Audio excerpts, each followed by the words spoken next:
그러면 이제 28편 1절서부터의 그 내용이 율법을 지키는 의인의 담대함을 지금 이야기를 하는 겁니다. 율법을 지키는 의인의 담대함으로 그 한쪽 가로 1번이 율법을 따라 다스릴 것, 그 하나님의 나라는 그 이야기예요. 여기서 말하는 이 하나님의 나라는 어떻게 다스려야 되는가, 통치에 대한 문제. 그를 지금 율법을 통해서 이제 해야 되는 거죠. 그럼 율법이라고 하는 것의 강령이 뭐예요? 위로는 하나님을 사랑하고 이웃을 내 몸같이 사랑하라라고 하는 십계명이에요. 이제 계명. 이 계명은 대신 계명이 있고 대인 계명이 있다고 그렇게 이야기를 했죠. 대신 계명은 나 외에 다른 신을 두지 마라라고 하는 성부 하나님에 대한 경고와, 그다음에 우상을 만들지 마라라고 하는 성자 하나님에 대한 경고와, 나의 이름을 만물되게 여기지 마라라고 하는 성령 하나님에 대한 경계를 세 가지를 하나님께 주셨어요. 이거로부터 이제 우리가 양전약을 상실했기 때문에 복을 상실해야 되는 사람들 아니에요. 복이 회복되어진다는 이야기는 뭐냐면 이 삼위일체 하나님의 뜻을 우리가 알고 하나님을 율신을 갖다 믿고 다른 우상을 섬기지 아니하고 하나님의 이름, 우리를 거룩하게 하시는 하나님의 이름을 만물되지 여기지 않도록 되어지는 것을 우리가 복 있는 자라고 이야기를 하고, 복이 회복되어진 자라고 이야기를 하고, 이것이 소위 안식에 참여한 자다, 그런 그 이야기예요. 그러니까 우리 안식에 참여했다라고 하는 그 이야기는 복을 누리는 상태라는 이야기를 하는 겁니다. 그러니까 삼위일체 하나님과 우리가 이렇게 제대로 알게 되었을 때, 그때 우리가 이제 안식을 누리는 상태, 복이 회복되어지는 상태예요. 그래서 이 하나님을 영원무궁토록 찬양하게 되어지고, 우리의 목숨과 생명과 뜻과 마음과 모든 걸 다해서 하나님을 경외하라고 했던 신명기 했던 그런 그 말씀이 예수 그리스도께서 온전케 이루셨고, 그 온전케 이루심으로 우리가 안식에 참여되어진 것, 구원받은 성도들의 심령 상태라고 이야기했어요. 성도라고 하는 거는 이제 삼위일체 하나님의 그런 그 사역을 통해 가지고 우리가 잃어버렸던 양전이 회복되어진 상태란 말이에요.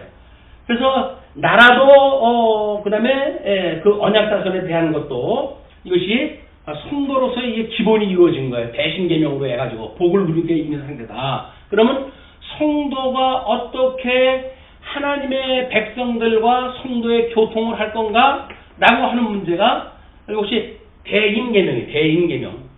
대인계명은 부모에게 효도하라 이렇게 나오죠. 효도라고 하는 것이 통치 언약에 대한 원리라고 이야기를 했어요. 우리를 낳아주신 부모님의 효도하지 못하는 자가 무슨 뭐 세상 왕에게 무슨 효도를 한다는 동 뭐 이런 게 다 필요 없는 얘기예요. 그렇기 때문에 이제 성경에서 끊임없이 내 후손들에게 나의 이 명령의 말씀을 증거하도록 해라, 전하도록 해라, 기억나도록 해라 라고 했던 것이 바로 말씀을 통해 가지고 통치하시는 하나님의 그 원리가 이루어진다. 이것이 우리가 성김으로 이제 통치가 가능한 예수 그리스도의 통치라고 이렇게 이야기를 했습니다. 그 다음에 사회적인 요소, 자손에 대한 모든 문제, 그래가지고 그 자손들에게 나름대로 살인하지 마라, 간음하지 마라, 이런 그 문제가 다 뭐라고 그랬어요? 사회적인 요소가 자손언약에 대한 이야기를 했잖아요. 자손언약. 그러니까 이 관계를 어떻게 해갈 것인가 그 이야기예요. 하나님의 자녀로서의 우리가 관계를 어떻게 해야 하는가, 이것이 교통의 문제로 해가지고 살인하지 않고 살인하면 살인하는 것이 아니고 그 다음에 그 간음하는 것이 아니고, 그리고 하나님의 뜻대로 생육 번성하게 되어지는 이런 자손 번성에 대한 문제가 우리들의 사회적 관계의 원리라고 했어요. 이것이 사적성의 원리다. 우리가 죽음으로 해가지고 새 생명을 얻게 되어지는 그런 그 원리라고 그렇게 이야기했습니다. 그 다음에 이제 내 이웃을 탐하지 마라, 도둑질하지 마라, 위증하지 마라 라고 하는 그것이 경제 문제라고 그렇게 해요. 경제 문제. 이건 땅 언약에 대한 성취의 문제입니다. 그러니까 모든 우리들의 성도, 하나님의 성도 되어진 성도들은 우리가 하나님에 대하여 깨달아 알게 되어진 오직 진리의 말씀으로만 교통이 되어지는 거지 위증을 갖다 해가지고 되는 게 아니에요. 이걸 사랑으로 진리와 함께 기뻐하는 것이 사랑이라고 정의가 되어잖아요. 그냥 진리와 상관없는 걸 가지고 세상에서는 이제 사랑이라고 하는 걸 이야기를 하니까 여기서 혼돈이 만들어지는 거예요. 그래서 뭐 윤리적인 도덕, 다른 종교에서 말하고 있는 어떤 윤리, 그런 걸 기독교로 끌고 들어오는 것도 그냥 잘못되어진 개념부터 시작되어진 거다. 그렇기 때문에 하나님의 나라를 어떻게 통치해야 할 것인가? 뭐 그거는 그냥 율법을 통해서밖에 한 방법이 없어요. 율법을 따라 다스릴 것을 훈계하는 것이 28장의 내용이다.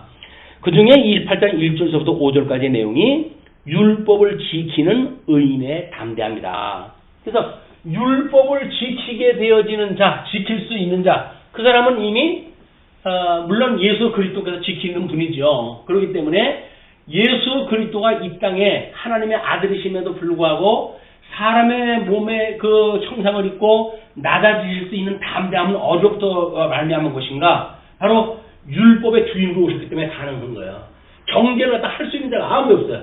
세상의 기준으로 해가지고 동정야에서 낮대는 둥, 어떤 그 사생활하는 둥, 사회적인 그런 어떤 절차가 없애는 둥, 이런 모든 거에 계시를 안 쓴다. 우리 예수님은. 왜? 이미 복음이라고 하는 율법의 주인으로 오신 분이거든요. 그러니까 그 율법으로 쓴 예수님이 모든 걸 통치가 가능한 거예요. 그래서 우리 첫 번째 1절에서도 5절까지 율법을 지키는 의인의 담대함을 이런 방식으로 설명하다 한 겁니다. 악인은 쫓아오는 자가 없어도 도망을 하지만 의인은 사자같이 담대하니라. 악인은 쫓아오는 자가 없어도 도망을 한다 해요. 그냥 허겁지겁 쫓아오는 게 도망가는 어떤 모략에 대한 문제뿐만이 아닙니다. 우리 이 영혼의 문제로부터 모든 게 다 그래. 마음도 왜 우리가 그냥 급급하고 어디로 도망가고 싶고 이런 마음이 왜 생길까요? 이게 전부 하나님의 말씀으로 해가지고 우리 정함이 없기 때문에 그런 거예요. 하나님의 아들이라고 하는 정함이 없기 때문에 우리는 마치 우리를 죽었던 우리를 살려주신 것이 하나님임에도 불구하고 세상의 어떤 권세가 우리를 죽일 수 있다고 믿는 거예요. 그렇기 때문에 우리가 겁이 나는 거예요. 그런데 양자됨에 대한 확신이 갖게 되어진 우리의 믿음의 선배들을 보면 어떻게 합니까? 너 내 말 안 들으면 죽일 거야? 라고 이야기할 때 뭐라 그래요? 그들은 너의 말을 듣는 것이 옳은지 내 영혼까지 죽일 수 있는 우리 하나님의 말씀을 듣는 것이 옳은지 너희들이 판단하라 라고 이야기하는 담대함을 보입니다. 그 담대함이 어디서 나온다고요? 정체성이에요. 하나님의 말씀으로 인해 가지고 말씀을 갖게 되어진 자, 말씀으로 해서 양자가 되어진 자, 말씀을 이루신 예수 그리스도 한 몸을 이룬 자, 이 때문에 우리는 이제 그런 죽음의 권세에 대해서도 우리가 용기 있게 그렇게 할 수가 있는 거다. 의인은 사자같이 담대한 거예요. 의인이 사자같이 담대하지 못한다는 이야기는 뭐예요? 말씀이 없다는 거예요. 예수 그리스도와 한 몸이 되었다는 확신이 없다는 거예요. 그러니까 우리가 구할 것이 뭐예요? 이 믿음을 구해야 돼요, 이제는. 그렇게 우리가 믿는데도 불구하고 어떤 위기가 왔을 때 믿음이 없어지기 때문에 담대함을 잃어버리니까 믿음을 주옵소서라고 이야기를 하는 거란 말이에요. 그 믿음을 구하게 되어지게 되면 맞아. 내가 어떤 죄 문제 때문에 문제가 있는 게 아니잖아. 모든 죄가 있음에도 불구하고 하나님께서 의롭다고 칭해 주셨는데 내가 왜 그런 문제 때문에 지금 고민을 하지? 라고 하는 자기의 답이 나오고 뿐만 아니라 나는 이제 하나님의 아들인데 하나님의 아들을 삼으셨던 나를 버리시는 분이 아니잖아. 라고 하는 하나님에 대한 지식, 이 온전한 지식에 이르게 되어졌을 때 우리 기독론이라고 하는 예수 그리스도에 대한 지식, 또 우리 사도신경에서 말하고 있는 우리 그 독생자 예수 그리스도를 믿사오니 라고 하는 여러 가지 항목을 믿는 우리들은 여기서 더 이상 물러날 데가 없는 거다. 우리는 이미 생명을 보증받은 사람들이에요. 자, 그렇게 해서 사자같이 담대한 믿음을 가지고 살아가게 되어지는데 나라는 죄가 있으면 주관자가 많아져도 명철과 지식 있는 사람으로 말미암아 장구하게 됩니다. 이건 나라는 죄가 있으면 주관자가 많아서 이게 해결되는 문제가 아니에요. 주관자는 뭐예요? 이거 우리 우준한 생각을 가지고 지식세계를 가지고 철학을 만들고 통치 철학이니 무슨 이렇게 이야기하다 하지만 그거 가지고 되어지는 게 아니란 말이에요. 이건 명철과 지식 있는 사람, 명철이라는 게 뭐예요? 나는 하나님의 자녀야! 라고 하는 걸로부터 새로운 하나님에 대한 지식을 갖고 있는 자, 이런 자들만이 하나님의 나라를 우리가 이제 통치해 가는 데에 우리가 일조가 되어지는 거야. 우리 참여가 되어지는 거야. 그리고 가난한 자를 학대하는 가난한 자는 가난한 자를 학대하는 가난한 자가 아까도 우리 이제 100대를 빚진 자고 1만 달란트 빚진 자에 대한 예를 들었지만은 탕감받은 자가 다른 사람 탕감 안 해주는 이 현상이 이런 겁니다. 내가 죄에 대하여 용서를 받았고 값없이 은혜로 하나님의 아들이라고 인칭을 받았음에도 불구하고 다른 사람을 보고 손가락질을 갖다 하고 그래가지고 네가 구원을 받았겠냐라고 공격하는 그런 모든 문제들은 내가 탕감받은 것을 믿지 않는 것만큼 그게 비례가 돼요. 내가 탕감받았다고 하는 확신이 있다고 한다면 다른 사람을 정죄하지 않습니다. 그러니까 가난한 자를 학대하는 가난한 자는 곡식을 남기지 아니하는 포구 같으니라. 이 생명이라고 하는 것이 거듭나고 중생하는 것로부터 씨앗이 이제 떨어져 가지고 하나님의 말씀이 30배, 60배, 100배 결실을 맺게 되어 있는 과정을 겪게 되어지는데, 그런데 얼마 전에 우박 떨어져 가지고 완전히 다 그냥 뭐 없애버린 사건이 있었잖아요. 그렇게 돼버린단 말이야. 이런 그 일들이. 그리고 율법을 버린 자는 하나님의 양대 언약을 상실한 자는 이렇게 보는 거나 똑같은 거예요. 악인을 칭찬하나 지네 동료예요 다. 그래서 그 바벨탑을 쌓는 그런 그 일에 동참했던 자들도 전부 상실되어졌던 자들이에요. 그리고 유대인들의 그런 그 어떤 선민국가로 살아가는 자들도 결국은 그들이 하나님 앞에 그 율법의 정신을 잃어버렸을 때 그들은 이렇게 악인을 칭찬하게 되어지고 동료로서 살아갈 수밖에 없는 길을 걷게 되어진다. 그래서 율법을 지키는 자는 악인을 대적하느니라. 이것이 시편 1편의 내용이에요. 시편의 1편의 내용이고 우리는 뭐 서론적으로 해가지고 지혜와 훈계를 알게 하는 뭐 잠언의 선 내용 그 1절부터 2절까지의 그 의와 의에 대한 것을 하나님께서 어떻게 이루어가실 것인가 라고 하는 걸로 해가지고 3절의 말씀을 우리가 인용하다 했잖아요. 지혜롭게 행하게 하고 의롭게 행하게 하고 공평하게 행하고 하고 정직하게 행하게 한다. 그래서 모든 율법을 온전케 하신 예수 그리스도의 사역, 그걸 우리가 복음서의 내용이라고 이야기를 했죠.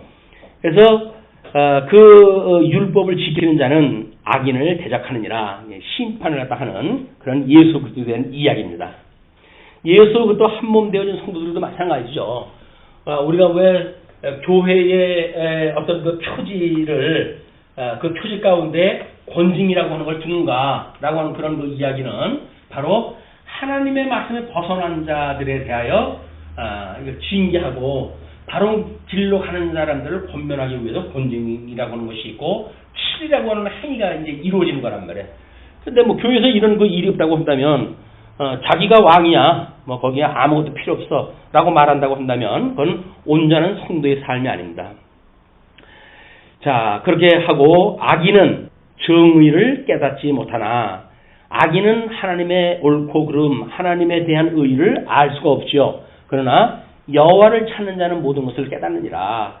우리가 어떻게 의로워졌는지 이거는 예수부터 함께 죽고 살아난 자만 알게 돼요.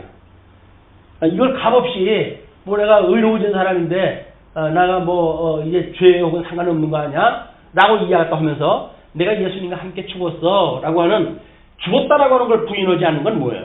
안 죽은 거예요. 안 죽었다고 하는 얘기는 세를 안 받은 거예요. 우리는 육신을 가지고 있기 때문에 다 전면 부인을 할 수가 없지요. 그러나 예수님과 함께 죽었다고 하는 건 끊임없이 우리 신앙 고백을 해요. 내가 하나님에 대해 이 죄에 대하여 죽었습니다. 세상에 대하여 죽었습니다. 이제는 오직 하나님의 의에 대하여 내가 살아난 성도입니다. 라고 하는 걸 끊임없이 우리가 상고를 다 하는 거예요. 이거를 세상에 대하여 내가 아직도 살고 있기 때문에 부정할 수 없어요. 라고 이야기했다 하는 것은 믿음으로 사는 게 아니에요. 우리는 육신을 가지고 있기 때문에 세상을 향한 마음이 있어요. 육신의 소욕이 있어요. 그럼에도 불구하고 우리는 고백적으로, 신앙 고백적으로 하기를 모르면 하나님과 예수님과 함께 내가 죽었어요. 그러므로 그 죽었다는 이야기는 뭡니까? 더 이상 나한테 죄를 묻지 말아주세요. 그 이야기예요. 근데 그걸 뭐 예수 믿는 사람이 그러냐? 라고 이야기하는 그 이야기는 복음에 대한 원리를 모르기 때문에 그런 이야기가 나온다. 또 6절서부터 20절까지는 성실히 행하는 가난한 자는 악한 부자보다 복되다고 훈계를 합니다.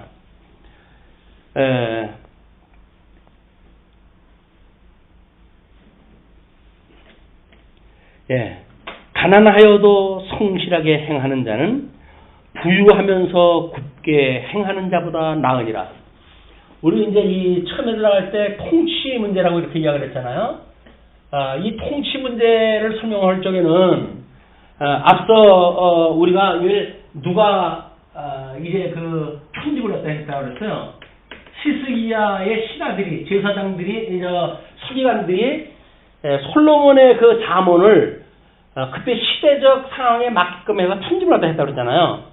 그럼 히스기야를 통해 가지고 편집을 했을 때, 히스기야의 그 서기관들이 편집을 했다는 이야기는 히스기야의 종교 개혁을 통한 이런 하나님의 뜻에 부합한 통치를 이루고 있었을 때의 상황, 요 연결시켜 이제 볼 수가 있는 거예요. 어떻게 그들이 성전 중심으로 회복을 이뤘고, 그 다음에 종교 개혁을 일으켰는가라고 하는 말씀에 대한 회복이란 말이에요. 뭐 율법에 대한 그런 그 회복이었고, 그걸 통해서 이루어졌기 때문에 여기서 말하고 있는 가난하여도 성실하게 행하는 자는, 그 이야기는 우리가 믿음의 정도가 적더라도 그걸로 우리 하나님의 뜻에 따라 가지고 최선을 다하는 자, 거기 포함되어지는 거예요. 그리고 부유하면서도 굳게 행하는 자, 뭐예요? 하나님의 말씀은 청산유수인데도 불구하고 그 어떤 우리들의 믿음의 행위가 전혀 그렇지 아니한 자, 이것들이 거기에 해당되어지는 거겠죠.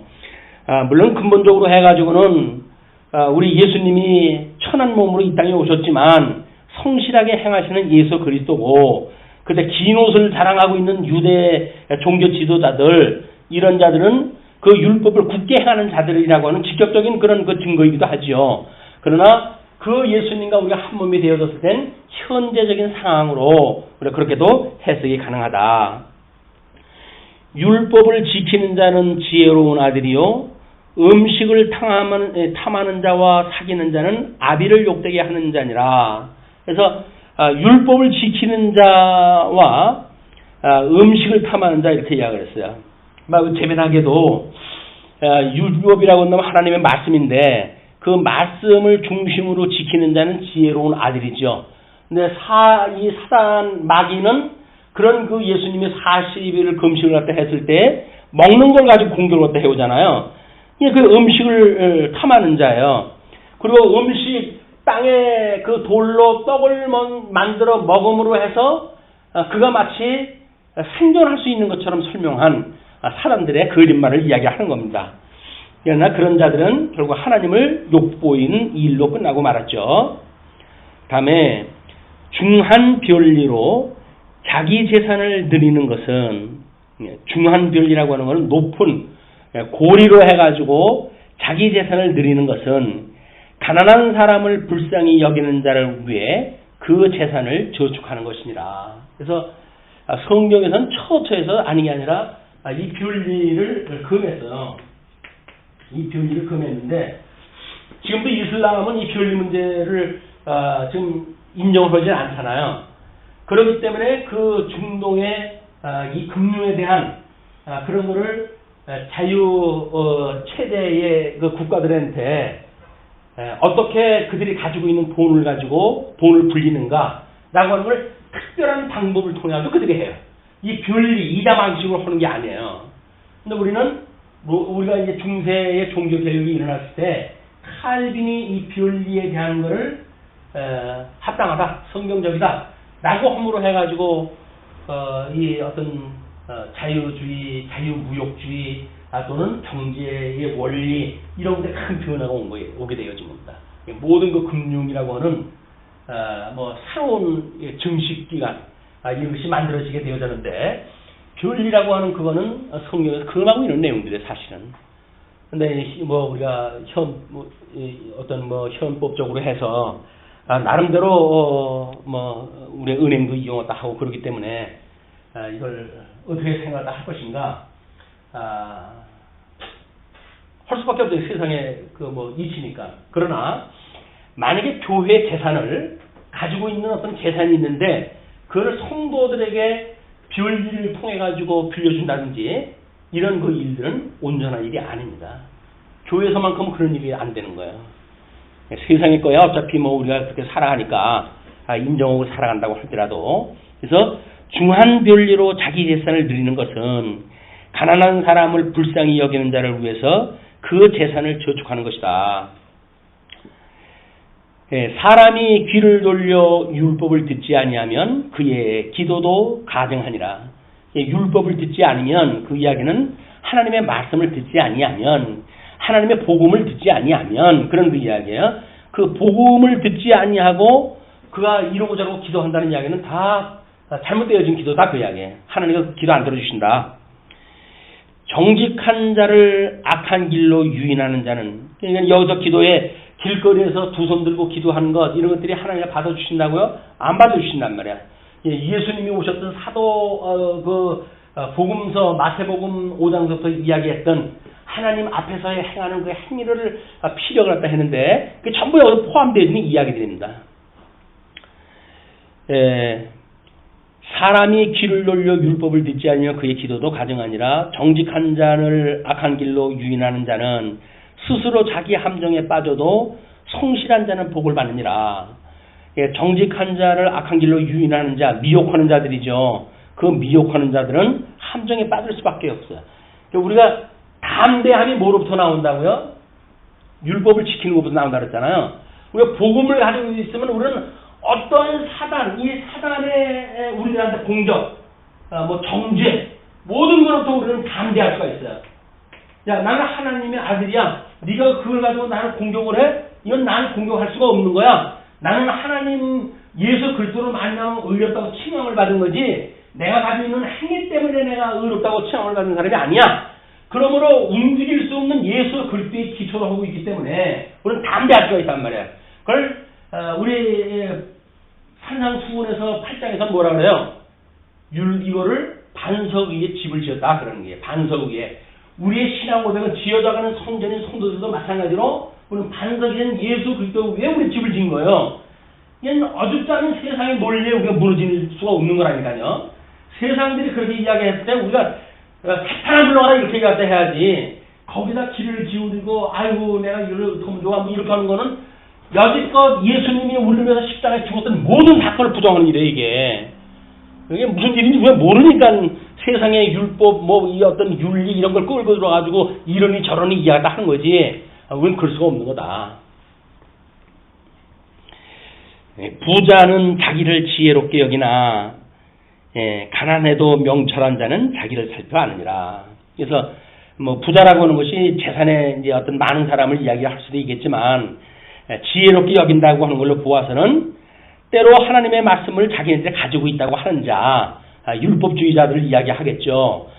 부자는 자기를 지혜롭게 여기나 가난해도 하나님의 말씀을 가진 것이 이방인, 약속이 안 된 자들이라 할지라도 예수 그리스도로 말미암아 마음의 할례를 받고 우준한 우리들의 생각이 이제 명철하게 된 자들은 자기를 살펴 알게 되어진단 말이에요. 우리 정체성에 대해서 알게 되어지고, 의인이 득이하면 큰 영화가 있고 악인이 일어나면 사람이 숨느니라. 의인이 득이하면 그 이야기는 구약성경에 수많은 선지자들이 등장할 때 했을 때 마찬가지죠. 그들이 말씀에 귀를 기울이는 왕들, 선한 왕들이 있다고 한다면 그들은 큰 영화가 있어요. 그런 자들이 통치를 하게 되면 큰 영화가 있지만 말씀에 귀를 기울이지 아니하는 악한 왕들이 등장할 때 했을 때 일어나면 사람이 숨는다. 그 이야기는 그 나라가 힘을 잃게 되어지는 그런 그 모습이나 똑같습니다. 자기의 죄를 숨기는 자는 형통하지 못하나, 자기의 죄를 숨기는 자는 형통하지 못하나 죄를 자복하고 버리는 자는 불쌍히 여김을 받느니라. 요한서에서 끊임없이 이야기하는 것이 그 이야기입니다. 여기서 우리들이 이렇게 하나님께서 의롭다고 칭해 주셨다 라고 이야기하는 것은 칭의예요. 하나님께 칭해 주신 의예요. 근데 여기 경건의 우리 이제 경건이 우리의 이 모략으로부터 나오는 성화의 과정에 만들어지는 열매인데, 육신을 가지고 있기 때문에 우리가 여기서 죄를 갖다 범하게 되어지잖아요. 그런데 우리가 죄가 없다고 한다면 너희들은 스스로 너를 숨기는 데다, 속이는 데다. 요한서서 이야기하는 것이 그 이야기입니다. 이거는 하나님 앞에서 우리가 무죄라고 하는 그 이야기지, 우리가 살아가는 삶에서 죄가 없다고 하는 이야기는 있을 수가 없는 거야. 그러니까 끊임없이 우리들은 이런 경건을 갖다 해가야 될 우리의 덕성 문제가 아직도 죄의 문제로 인해 가지고 자유롭지가 못하기 때문에 우리가 우리에게 죄진 자를 사하여 준 것처럼 우리 죄를 사하여 주세요 라고 기도를 갖다 하고, 우리를 시험에 들게 하지 말아주세요 라고 기도를 갖다 하고, 그리고 사도신경에서도 우리의 죄 사함을 믿는다고 고백을 갖다 하는 거예요. 여전히 성령께서는 교회와 성도의 교통과 그 다음에 죄를 사하여 주신 걸 우리가 믿는다고 고백을 하잖아요. 믿어지지 않는 거 고백을 하다 하면 어떡합니까? 믿어지니까 우리가 고백을 하는 거지. 이게 고백이다. 이거는 우리들의 어떤 칭의를 부정하는 거하고는 다릅니다. 성도가 되어진 사람들이 성화의 과정을 살아감에 있어서 경건의 어떤 그런 모양을 흉내내는 이런 잘못되어진 의의 열매가 아닌 우리가 연출하려고 하는 것이 아직도 있단 말이에요. 그런 것들로 우리가 미혹에 빠지기 쉬운데 그런 것들을 삼가라. 그런 그 이야기입니다. 그래서 항상 경외하는 자는 복되거니와 하나님을 경외하는 자는 복된 거예요. 이미 삼위일체 하나님과 우리가 이제 복이 회복되어진 상태인 거예요. 이게 복된 자다. 그런 그 이야기죠. 그리고 마음을 완악하게 하는 자는 재앙에 빠지리라. 마음, 회심했던 그런 그 마음이 세상을 향하여 육체의 소욕을 따라 살아가게 되어지는 그런 그 경우가 있다고 한다면 재앙에 빠지리라. 그런 그 이야기죠. 그래서 우리가 하나님께서 아직도 이 남은 육체의 가운데 우리를 갖다 두신 것은 우리를 끊임없이 하나님 앞에 순종하는가 안 하는가를 시험하시기 위해서 주셨던 사건이다. 사사기를 통해 가지고 주신 교훈을 보게 되면 왜 가나안 7족속을 다 내쫓지 않았는가? 그 이야기는 그들이 열조와 같이 하나님의 말씀을 섬기는가 안 섬기는가를 내가 시험하기 위해 남겨놓는다고 그렇게 이야기를 했어요. 여전히 우리들한테 여기서 말씀을 순종하는가 안 하는가 그 이야기는 뭐예요? 예수님을 믿는가 안 믿는가를 구해가지고 이걸 남겨놓는단 말이에요. 담대한 믿음을 가지고 우리가 죄악이 어떤 성화를 이루어가는 죄의 문제가 있다고 한다면 하나님 앞에 기도를 딱 하지만, 만약에 그렇지 않으면 하나님 앞에서 받았던 칭의를 훼손되어진데도 불구하고 거기에 끌려 들어간다고 한다면 우리 담대함이 없어져 버린단 말이에요. 이중적인 겁니다. 성화의 문제와 이 양자가 되어진 상태와 그 다음에 그 이후에 그런 그 구원의 서정과는 구분이 필요한 거예요. 그 다음에 가난한 백성을 압제하는 악한 관원은 부르짖는 사자와 주인공 같으니라. 짐승 같다 얘기죠. 무지한 치리자는 포학을 크게 행하거니와, 무지한 치리자, 요즘 선거 때 그런 얘기가 많이 회자가 됐잖아요. 우리가 민주주의에서 선거에 대하여 우리가 중하게 여기지 않는 일은 가장 무식한 사람들한테 통치를 갖다 받는다는 전제가 되어진다는 거예요. 우리가 그 인간다운 인간한테 뭔가 지도를 받아야 되는데 그런 자들을 갖다 우리가 이걸 할 수가 없잖아요. 그래서 세상 정치도 마찬가지인데 교회 정치도 마찬가지겠죠. 우리가 어떤 사람을 치리자로 세울 것인가, 자기 개인적인 거에 취해져 있는 사람한테 우리가 치리자로 세워놓게 되면 완전히 답이 되어지는 겁니다. 무지한 치리자는 포악을 크게 행하거니와 탐욕을 미워하는 자는 장수하니라. 영생을 얻는다 그 이야기죠. 탐욕을 미워하는 자가 뭐예요? 탐욕을 미워한다 그 이야기가. 오직 위로부터 오는 지식에 대한 것을 사랑하는 자, 예수 그리스도를 온전케 하신 예수 그리스도를 바라보는 자, 이런 자들은 영생으로 인해 가지고 견인에까지 이르게 되어진다 그 이야기죠. 성화의 과정을 통해서 견인에까지 이르게 되어진다. 성실하게 사람의 피를 흘린 자는 함정으로 달려갈 것이니 그를 막지 말지니라. 그래서 이미 다른 사람의 피를 흘린 자, 이런 자들은 하나님께서 함정으로 그들을 내몰 것이니까 그런 자들을 막지 말아라. 성실하게 행하는 자는 구원을 받을 것이나 굽은 길로 행하는 자는 곧 넘어지리라. 이것도 율법주의자들과 예수님의 직접적인 그런 그 표현이고, 이제 예수님 안에 살아가는 성도들도 마찬가지죠. 성실하게 행하는 자, 이거는 오직 하나님의 선한 뜻을 분별할 수 있어서 나오는 그런 그 믿음의 행위, 이런 것들이 온전한 구원을 갖다 있는 것이지만, 그를 연출하는 이런 굽은 길로 행하게 되어지면 그건 넘어지게 되어진다. 자기의 토지를 경작하는 자는 먹을 것이 많으려니와 방탕을 따르는 자는 궁핍함이 많으리라. 자기의 토지, 하나님께 주셨던 경작할 수 있는 그런 그 토지, 이거는 우리 육적인 개념으로 해가지고는 땅으로 표현되어지지만, 현대인의 성도라고 한다면 뭘까요? 성도가 살아가는 모든 전 영역, 그런 그 이야기죠. 그 영역을 통해 가지고 우리는 경작을 다 하게 돼요. 그 경작이라는 게 뭐라 그랬어요? 문화라고 이렇게 이야기를 했잖아요. 그 문화를 또 양대 언약을 우리가 실현시켜가는 그런 그 일을 이야기할 수가 있다. 당을 따르는 자는 궁핍함이 많다. 그래서 그런 하나님의 말씀을 가지고 있다고 하면서 그 말씀으로 살아가지 않고 엉뚱하게 그거를 방탕한 대로 쓰게 되어지게 되면 그 말씀을 가진 자가 누리는 부유함을 우리가 누릴 수가 없다. 충성된 자는 복이 많아도 속히 부하고자 하는 자는 형벌을 면하지 못하리라. 충성된 자, 죽기까지 충성된 자는 물론 예수 그리스도지요. 그는 복의 근원으로 오셨죠. 그러나 속히 부하고자 하는 자는 형벌을 면하지 못하리라. 돈을 사랑하는 바리새인들, 또는 돈으로 해가지고 이제 그 직임을 갖던 제사장 그룹들, 이런 자들이 다 포함되어지는 겁니다. 형벌을 면치 못하리라.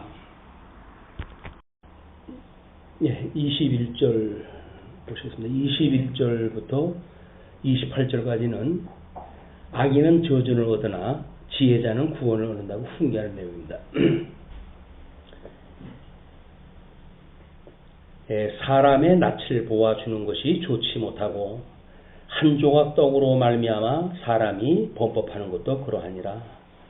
공의를 무시하는 이런 그 일들, 이런 그 일들을 경계하는 그 일이고, 그리고 아주 사소한 그 일로 인해 가지고 범법하는 것, 그런 것도 좋지 못하다.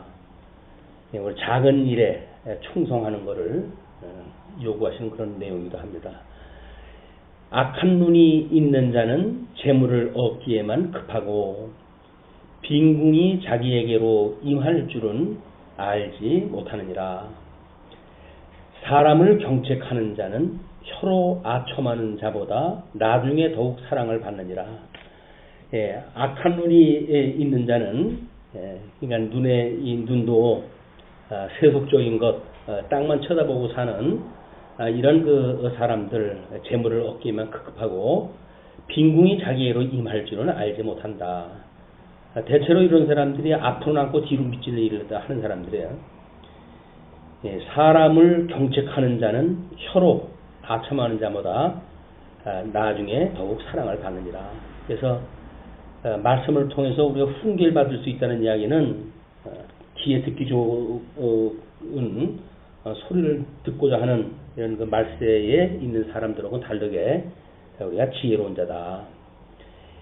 부모의 물건을 도둑질하고서도 죄가 아니라 하는 자는 멸망받게 하는 자의 동료니라.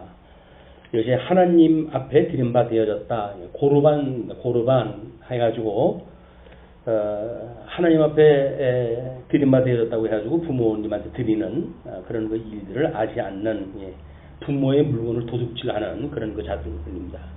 죄가 아니라 하는 자는 멸망받게 하는 자의 동료니라. 죄가 아니라 하는 자, 그런 그것이 그 부모에 대한 고르반 이렇게 해놓고 그 죄가 아니라고 하는 자들은 전부 하나님 앞에 멸망받는 자들이다. 욕심이 많은 자는 다툼을 일으키나 여호와를 의지하는 자는 풍족하게 되느니라. 그래서 세상의 것들로 얻고자 하는 자들은 끊임없이 다툼이 일어날 수밖에 없겠죠. 그러나 여호와를 의지하는 자는 풍족하게 되어진다.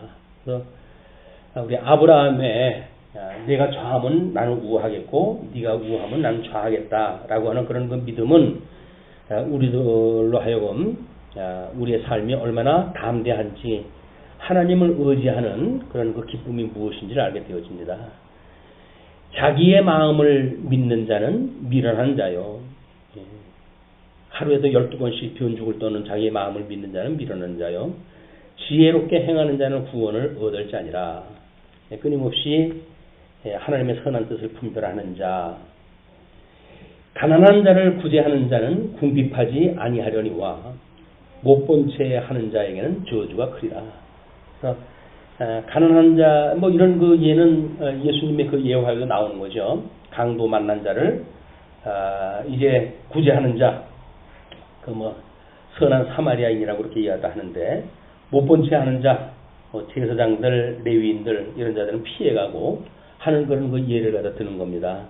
가난한 자를 구제하는 자는 오히려 궁핍하지 아니하려니와 뭐 자기의 소유를 주고 비용을 고치고 돌아와서는 또 이제 모자라는 도움을 주겠다고 하는 그런 그 선한 사마리아의 사역은 결코 빈곤하지 않는다는 이야기죠.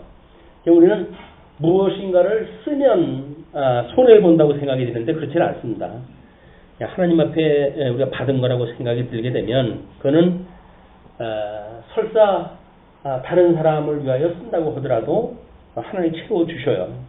그렇지 않다고 한다면 아무리 쥐고 있어도 손가락 사이로 빠져나가는 기름과 같이 전부 남의 것이 돼버리고 만다. 악인이 일어나면 사람이 숨고 그가 멸망하면 의인이 많아지느니라.